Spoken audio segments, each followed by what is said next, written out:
Here's my top 32 BCS Rosemont Vyrgilla deck profile.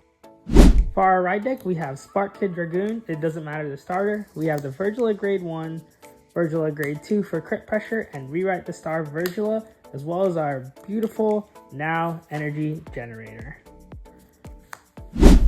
For Grade 3s, we have 4 Vyrgilla Alchemites for the 5 attacks, 2 Persona Ride for an explosive offensive output, and 2 Fanfare to help us draw a card and power up our Ezreal.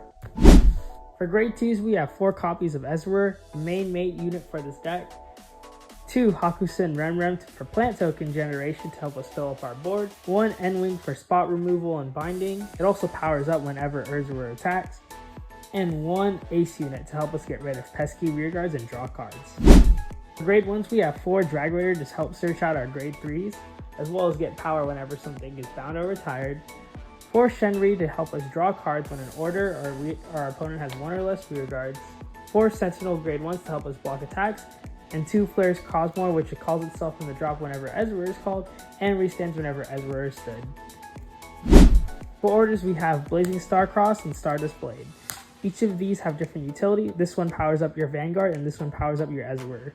They all have additional effects that give your Vanguard multiple power or deck thin for 1, or when your Ezreal restands, it gets a critical if you Persona Road, or have 3 cards in your opponent's binds. For defensive options, we have 1 Twin Cast and 1 Defensing Roar. For triggers, we have Dragon Empire over trigger and 8 critical triggers. You could run whatever mix you want as long as you make sure you have 8. I ran 3 draw triggers. Some people play fronts, and a 2-2 split of counter heals and regular heals. These ones work against restands and are really good in the mirror, as well as Bob Sagra with its restanding dragon. That was the deck I used to make top 32. Check out the full tournament report in the description.